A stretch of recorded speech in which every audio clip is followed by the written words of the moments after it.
The chief, he's not little thing. I'm serious. I'm telling you. He's not shy.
Welcome everyone to Lagrange.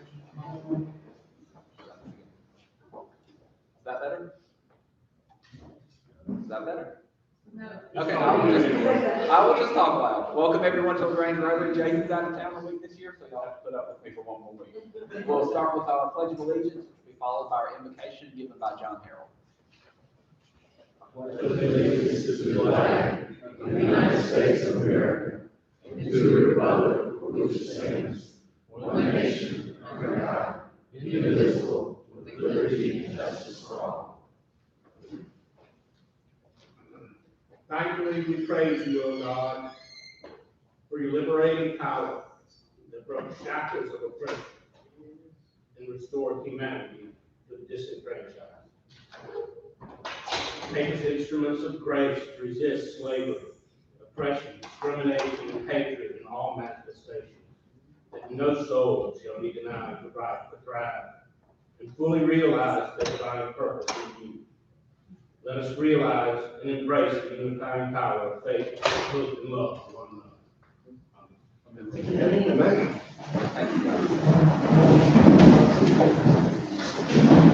And now I will call forward Holly Bolton to introduce our visitor guests.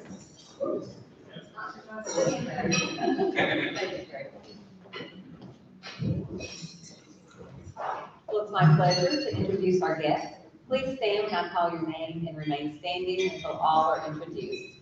Valerie Robinson, guest of Yvonne Lopez.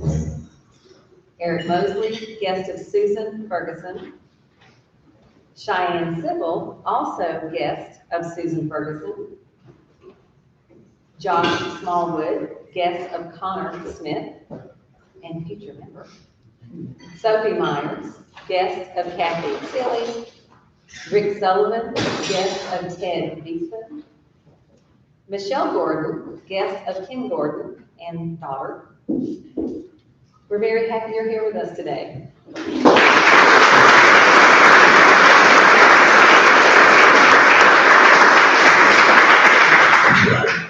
Thank you all for joining us. We hope you'll join us again. Last week, like I said, I was out of practice and didn't have birthdays and anniversaries, so I promised 2 weeks. We got 2 weeks worth to read this time. So birthdays, Karis Avery on the 16th, Randy Nix on the 19th, and Brian Schumate on the 22nd.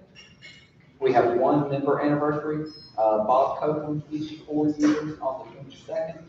And then wedding anniversary, George and Helen Henry, 62 years on the 25th. Scott and Sue Landa, 51 years on the 19th. And Shirley and James Pennebaker, 23 years on the 26th. I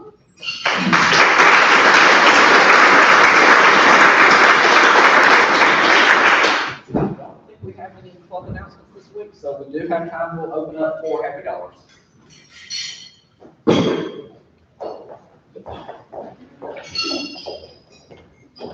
I don't have a dollar, but I'm a treasurer, so I'll just reduce the distribution until Jason's payments account this week. Cover that. Don't forget July 4th, we're all participating in the parade. Anybody not gonna be there? Okay, so everybody's there. So, looking forward to seeing you. Look at Barbara's email for the details on that. And then, of course, the next Wednesday, July 6th, will not be our meeting. July 4th will count as the meeting. Thanks.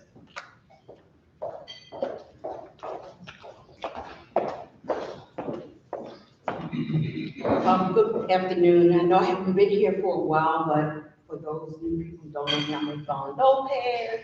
And I've had a wonderful 7 years here at Rotary LaGrange.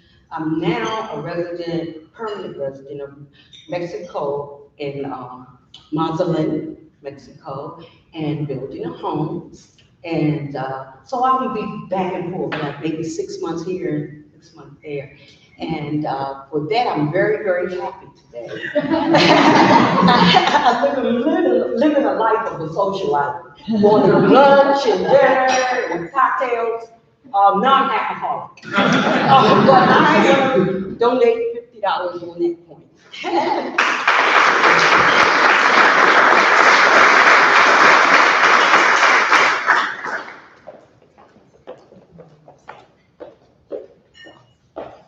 Today at 5 o'clock Eastern Time, my son, John Wagner, who many of you watched grow up, and his wife will have their last shift as pediatric residents in Houston. I get the privilege of flying out on Sunday and helping them pack and move to Atlanta, where she will start private practice with a pediatric clinic. And he will start 4 more years with Emory doing cardiology. So I'm incredibly happy to get my children back in Georgia.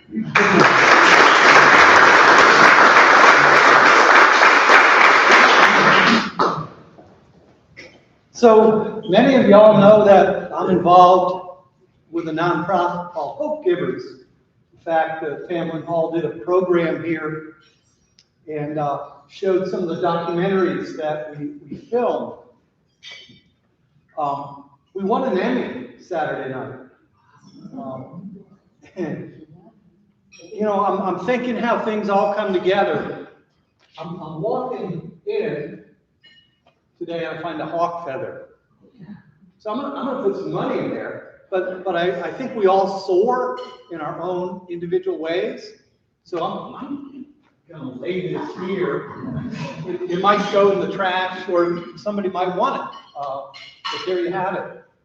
The other kind of thing of synchronicity was each year we've named a Hope Hero of the Year. And it just so happens Chief Dekmar was our first Hope Hero of the Year. And I thought he was going to speak last week, but he's speaking this week. So things are all kind of aligning. But nevertheless, here's the cash, here's the feather. Thank you.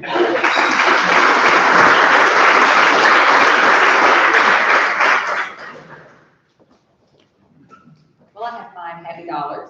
One is we want to think about Kelsey Henderson today. She's traveling. She's gone to pick up the kids in Americas. And I think it's Ryla. It's the program. What is it? Ryla. Thank you. That was not in my notes, so thank you.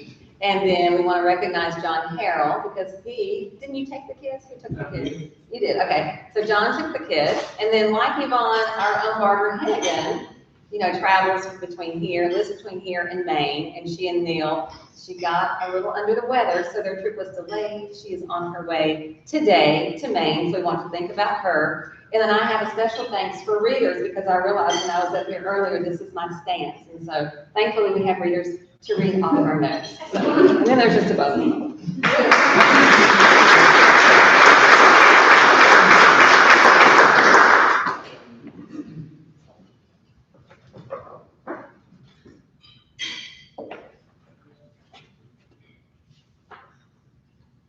And as Mike mentioned, our program today is Chief Lou Dekmar from LaGrange Police. Lou holds a bachelor's degree in administration of justice from the University of Wyoming and a master's degree in public administration from Georgia College and State University. Chief Dekmar's 48-year law enforcement career ranges from law enforcement specialist, police officer, and detective division commander to 30 years as chief of police. He has served as chief of police and chief of public safety for the city of LaGrange since 1995. Before that appointment, he served 4 years as chief of police for the city of Mara, Georgia. He served 10 years in law enforcement in Wyoming before moving to Georgia. And he served 4 years in the United States Air Force. Chief Detmar is past president of the International Association of Chiefs of Police and past president and chair of the Commission of Accreditation for Law Enforcement Agencies, having served in that role 5 of his 10 years on the commission. He is past president of the Georgia Association of Chiefs of Police, and he is a member of the National Organization of Black Law Enforcement Executives and FBINA. In 2004, he was selected as the delegation leader for the Georgia International Law Enforcement Exchange, Georgia International Law Enforcement Exchange, that traveled to Israel for a 2-week training exchange with the Israel National Police, and is currently a board member for GILAE. Chief Detmar is an international presenter for police leaders and elected officials on a range of topics involving leadership, ethics, law enforcement management, and liability issues, and has provided over numerous training programs to chiefs of police, elected officials, and other law enforcement personnel in over 20 states and several countries. Please join me in welcoming Chief Detmar.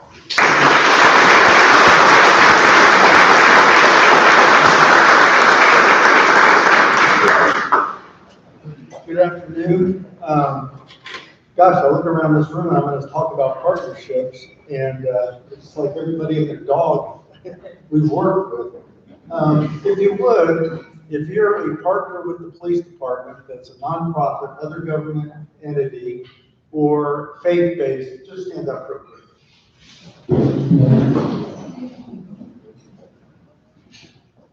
George, you're holding out. Joe? All right, thank you. Yeah, I would have expected the judge and the state solicitor to show, because they're active in accountability courts, which are partners of ours. Usually I come in and I talk about, crime trends and that sort of thing, and I thought this year what I would share with you is the nature of the partnerships we have and how those impact public safety. The secret about, quote, law enforcement is it's not. It's really police services. Whatever jurisdiction that you look at, if you look at their calls for service, for example, ours is somewhere around 55,000 a year. We'll make arrests in less than 10% of those calls.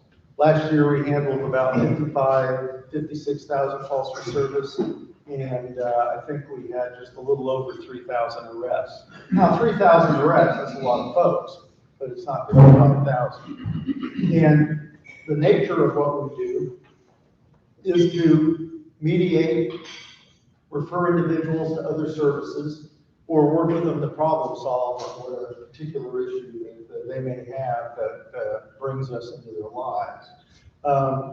Frequently, it's an order and maintenance, maintaining order in the neighborhood, or dealing with a disorderly incident. But at the crux of that, and this is really the dirty little secret about policing, is it's social work. Truth be told, we're social workers with guns, and I think what distinguishes the LaGrange Police Department is how we embrace that in a way that impacts public safety. And what I want to do is just kind of go through some of the programs with you that we've initiated, and the nature and the type of partnerships that we have, which are roughly about 70 partnerships with nonprofit, other government entities, or faith-based. As a result, we deal so much with referral and the social issues that 5 or 6, maybe 7 years ago, I took a police officer position and turned it into a caseworker position. Because the officers will roll up on these calls, and they'll realize that at the crux of the call is alcoholism, drug abuse, domestic situation involving their children that they can't deal with, can't handle, won't listen to, mental illness. So what happens if we don't find a way to address those issues, we keep coming back over and over and over again. And that also plays out in crime. It plays out in crimes against property, and it plays out against violent crime. To give you, in my opinion, the nature of the impact that I think this has had, if we take 1995 and compare our violent crime with our property crime that we had in 1995, our violent crime is 48% less today than it was in 1995. Our property crime is 32% less today than it was in 1995, and that's despite a 20% increase in population. And so I think people, when they see the news, they get overwhelmed with the notion that crime is running rampant. And because of social media and the nature of what the focus is, because it is news, crime is news, that oftentimes there's a sense that it's overwhelming. I read a study not too long ago that said that one murder case appears in 68 different types of media form or are repeated on a media forum. And I know from time to time I go through a little exercise with you all, and I ask you, okay, how many homicides do you think we had last year? How many robberies? How many rapes? How many ag assaults? And usually it's 10 to 1 in the guess. Folks think that we have 150, 200, 400 robberies, when in fact I think last year we had less than 60. The homicide rate is the only thing that's a little bit concerning, not that it's exceeded other years, but the nature of the victims. We're seeing much younger victims, and it seems like 25, 30 years ago, where a push and shove would be a push and shove. Now there's an exchange of bullets, and the greatest fear I have is that, and we saw that, in fact, a year ago around Christmas, when Miss Pat was shot because of an airing round. And that's the real challenge. Not only are these folks shooting at each other, but they're shooting in a way that's indiscriminate, and folks that are just trying to live a good life and contribute to the community are put at risk.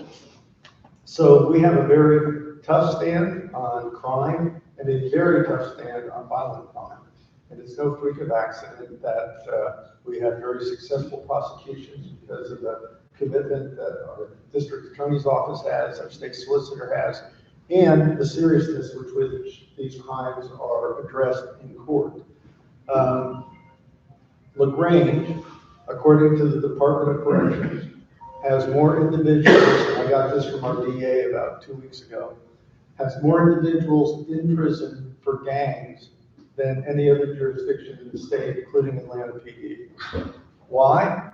Not because we have more gangs, but because the city council, the DA's office, and the courts have taken the gang statute, educated themselves on it, and invested the resources so that when folks commit crimes and they're affiliated with gang activity and it results in a violent outcome, they're prosecuted to the full extent of the law. That is what's important. Right now we hear the dialogue going on in DC about more gun control, more regulation. And the position that I take is, if we first enforce the laws that we have, then let's look at other regulations.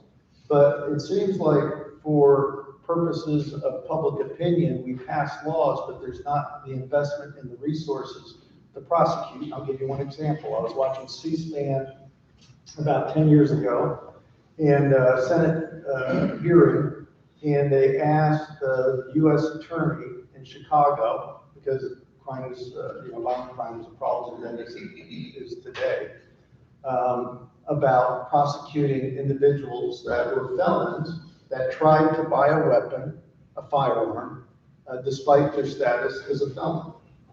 And they had prosecuted 2 cases. Then there was testimony that there were 44,000 attempts by convicted felons to buy firearms. You know how many prosecutions nationwide the federal government pursued? Less than 2 dozen. Less than 2. That's the issue. The issue is with the seriousness in which jurisdictions and the investment and the resources that jurisdictions commit in order to successfully prosecute these crimes and identify and isolate those individuals that need to be put somewhere so that we can be safe. We did that in between 1995 and 2014 or so. In 1997, I believe, we had almost 25,000 homicides in this country, despite a population of 270 million. Fast forward about 2010, 2011, we were a population of around 330 million. We had 14,000 homicides.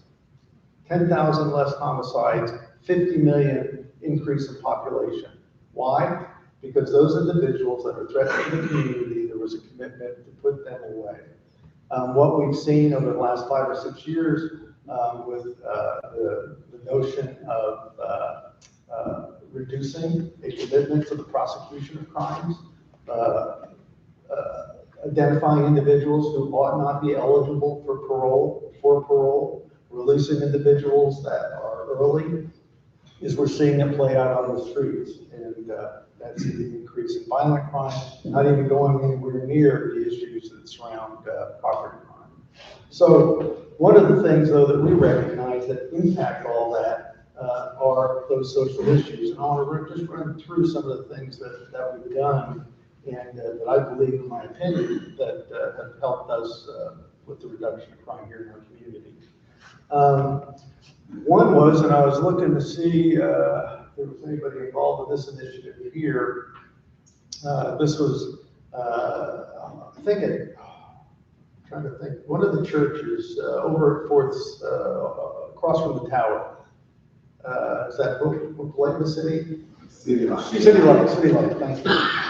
You can't throw a rock in this town and not hit a church. They had something about 10 years ago that looked at a severe meth problem in a Tennessee community that just was ate up with it. And the faith community engaged in reversed what was an awful situation. And I was attending, there were about 300 folks, there was a multi-denominational affair. And afterwards, they said, we need to identify, as a faith community, we need to identify those things that plague our community. And one walker said, well, the police chief's here, let's ask him. And so I said, well, the faith community wanted to help us. We need help in the area of mental illness, homelessness, and juvenile delinquency and gangs. And so Wanda, along with several others in the faith community, worked with us, and we went around the state to identify, okay, what would be the most effective program that we could bring back that would help with mental illness, particularly those that are, frequent flyers. We've got some folks that in the last 8 to 10 years, the police have responded 178 times, made 38 arrests, and the difficulty with that is that we de-escalate, and then you have one of those incidents where a firearm is involved, now they end up shot and killed, which, by the way, 25% of the folks the police kill are affected by mental illness. The focus isn't on the 177 times that we de-escalated and got them to the hospital, and then the lack of resources that, as a result, put them back in the same situation that they were in before they were involved with us. The focus is on that individual shooting and how it played out. So recognizing that as an issue, we came back with a recommendation based on the review that we had done around the state for mental health court. And in the middle of a budget year, and this is where community is so important, in the middle of a budget year, we approached the 3 city council and the county commission and said, we would like funding for a mental health court. And in the middle of a budget year, they gave us the funding for mental health court. Judge Baldwin had seen an article and he called me and he said, I'd be very interested in being the judge for that court. He said, I get so tired and frustrated to send the people to prison. It'd be nice to be able to do something where they're able to avoid prison because they're getting a shot at life because of resources. And so we identified 25 folks that were candidates for the mental health court. They went into the program. They were responsible for 200 arrests. And we've had 3 arrests of those individuals since, and that was, I think, 2012, 2014. Since that time, we've had probably almost 100 that have graduated. But if each one of those 100 represent 177 calls and the likelihood to be involved in some sort of violence with someone else or with the police, that's a significant saving. So mental health court. We created a community outreach unit about 12 years ago and did the caseworker. And that's a result of the partnership we have with the Housing Authority. We have over 40, we're talking back about the homeless situation. We have over 40 entities in our area that are involved with homelessness, nonprofits, other government agencies, or faith-based. But nobody was talking to each other. So one of the things I found as police chief is if I invite folks for a meeting at lunch and I buy Chick-fil-A, they'll come. One year I spent $6,000 on lunches on Chick-fil-A, but it was $6,000 well spent. And so we came together, and as a result of that, the Homeless Coalition was born. Mike Wilson stepped up with new ventures. We were having problems finding a warming center. It was catch as catch can, and I was always concerned we were going to find somebody that froze to death some winter night because of lack of shelter. And so we were just kind of, bouncing around the different venues, and Mike stepped up with new adventures. We got some prison labor. We got some donation, $25,000 from the Callaway Foundation. And now we've got an excellent warming center, which, as a result of the genesis of that program, Mike is going to be opening up a 24/7 center. And so just an example of what one small initiative identifying a community problem, which is great about the Grange. Folks roll up their sleeves, work together in order to address that issue. We were talking about how difficult it is to get folks that want to work today. And one of the things that impact crime is recidivism. And what we know from the research is that generally there are 2 things that influence recidivism. One is a job, the other is age. And when people hit the age of 47, I think they do a cost-benefit analysis and they realize these cops are younger, they're faster, I can't move that quick, it's too hard to try to get away all the time, I need to do something different. So they tend to re-offend less. The other is a job. And we got into the job business accidentally. I had a trustee in the police department for 4 or 5 years. David's his name. Emptied the trash, cleaned the building. Great guy. He was dumping the trash in my office, and I said, David, what are you in for? I said, man, you've been around for a while. He drops his head, he says, armed robbery and kidnapping. I said, yikes. I said, how old were you? He said, 18. I said, how old are you now? He said, I'm going to be 38. I said, how much longer do you got? He said, well, it depends. I'm hoping to get in the transition center. I said, well, good luck to you. About 6 months later, the secretary comes in and said, hey, David talked to me and wanted to know if you would call the warden out here and get him in the transition center. He doesn't want to go back up to Atlanta and end up with the same folks that he was involved in. I said, sure. So I called the warden out there and I asked her, I said, hey, I got a guy that's been a trustee for 3 or 4 years. He's going to be eligible for the transition center. Is there any way to get him into the transition center here? And she goes, sure, but he needs a job. I said, all right, let me see what we can do. So we have a staff meeting every week, and I asked the leadership team, I said, do we have any jobs in the police department that we could get for David? No, they all have a bar on a felony conviction. And I have animal services also, which by the way is the gift that keeps on giving. But I said, how about animal services? He goes, no. I said, well, where's that bar come from? Is it statute? No, it's just, a requirement. I said, well, let's just change it. So we took that bar off. A couple of the officers got together, taught them how to drive, gave them some money for a driver's license.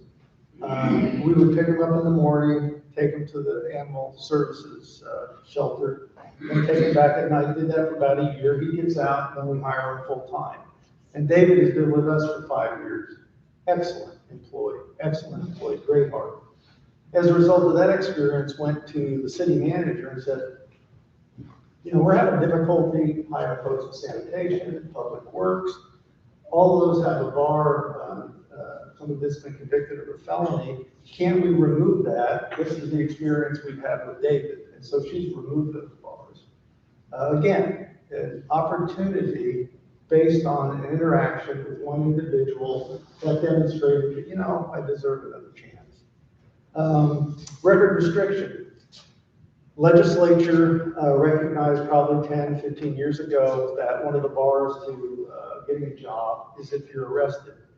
All of you employers know for liability purposes and other reasons, when you're going to hire somebody, they have to fill out a form, application. They've also got to give consent for what? A records check.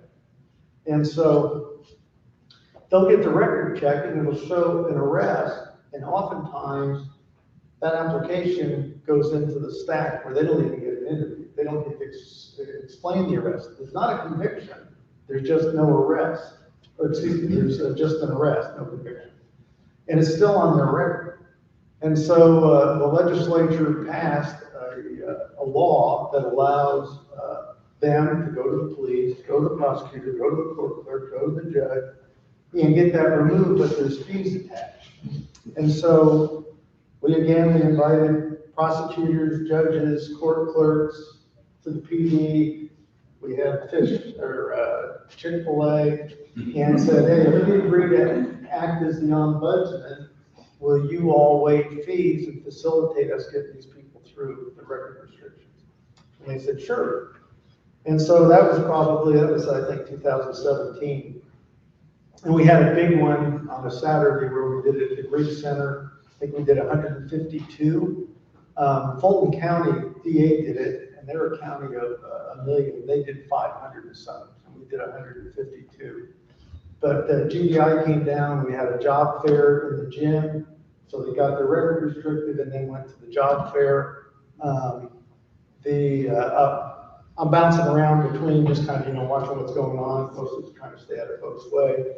And I see a lady there that I've done some work with from the faith community. She's probably 70. And I said, hey, you down here helping us on the record restriction? And she kind of looks around, drops her head. No, she said, when I was young, I did something stupid, and it's on my record, I just want to give it off. Those are things that change people's lives.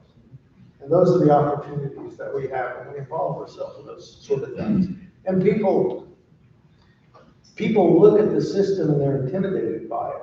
And so they don't take advantage of the record restriction opportunity. And so by acting as the ombudsman, we're able to facilitate that. We do it with the partnerships, the state solicitor here. We do it with the DA's office, the court clerks, and it would be impossible if folks didn't step up and agree to do that.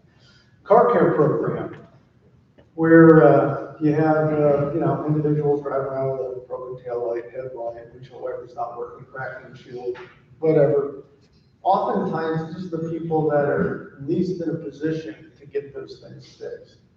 And they get a ticket, now they got a $150 ticket on top of getting the part. And so we went around to all the parts stores, said, hey, if we come up with a coupon, we put your emblem on it, will you all agree to do a discount? And they said yes.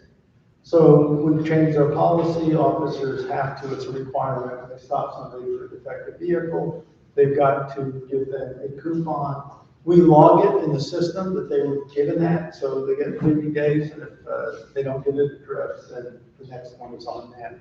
But again, an opportunity. The legislature creates these laws as a tool to address problems and issues. they don't expect, in my opinion, they don't expect the police to use them as a club to beat people up with. And so you don't have to sacrifice enforcement and compliance in order to facilitate, making it as least difficult for people as possible to come in compliance with the law. Another one, and this is, I'll close with this one. I don't know why we didn't think about this one like 50 years ago. Handle with care. We frequently go to cutting, shootings, serve drug warrants, domestic disturbance, and who's always in the background? School-age children. And oftentimes they're living a life of trauma, and their only refuge is school. And so they could be up all night with some sort of awfulness in their home that's resulted in a police response. And they go to school the next day, they haven't slept, and so their head starts bouncing, and pretty soon it's laying on the desk, and the teacher thinks this kid doesn't care, it's a discipline issue, go to the principal's office.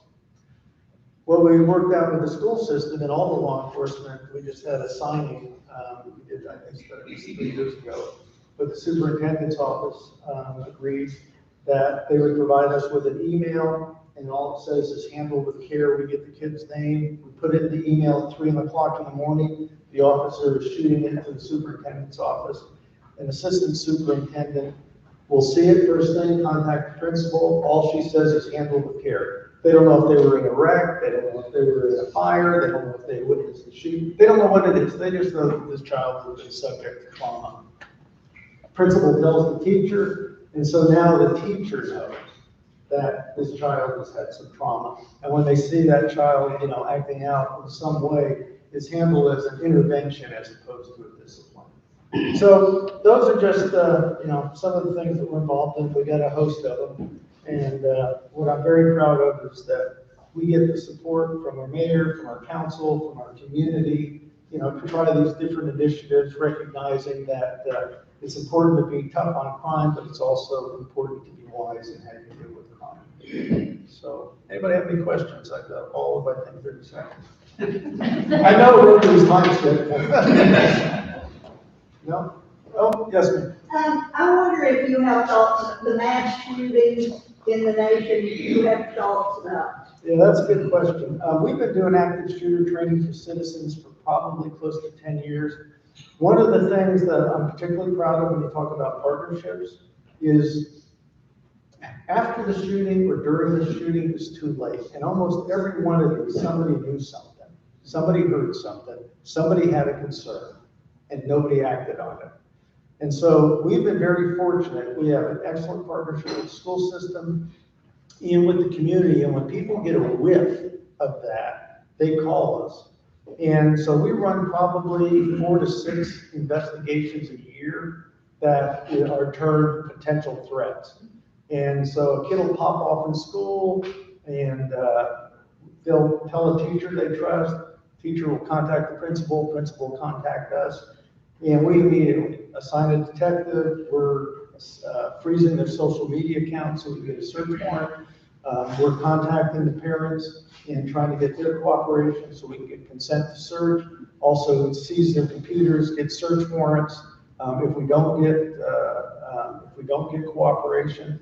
And so to answer your question, the way to address mass shootings is if you have a hint that someone is acting in a way that is a threat, report it. It doesn't catapult them into court. It doesn't catapult them into jail. It does, though, put them in a position where their behavior, conduct is going to be scrutinized, and we'll go through the legal channels to do that. About half of them turn out to be something popping off. The other half ends up being something where we either bring charges or they're involved in some sort of required counseling. And danger has been eliminated. But we work very closely with the schools. We do active shooter training every 3 months. We're doing it, matter of fact, this week.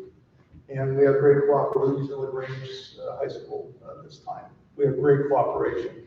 You may have seen in the schools, or excuse me, at the school board this week, the principal, or the superintendent has contacted all law enforcement in the district, and he wants SROs now in all the elementary schools. So once we do that, we will have SROs, but I don't want SROs dealing with this in an active shooter event. I want us to have, as a result of the information we receive, stop the notion of an active shooter. So thank you for the question. All right, thank you all.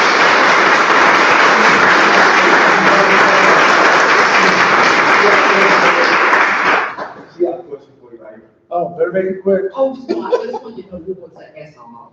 Oh, school resource officer. Okay. Yeah. And Leon, you stood up, I hope. When I was- you stood up when I was calling on folks, right? As a community partner. Yeah. Partner. Yeah. All right, y'all, thank you.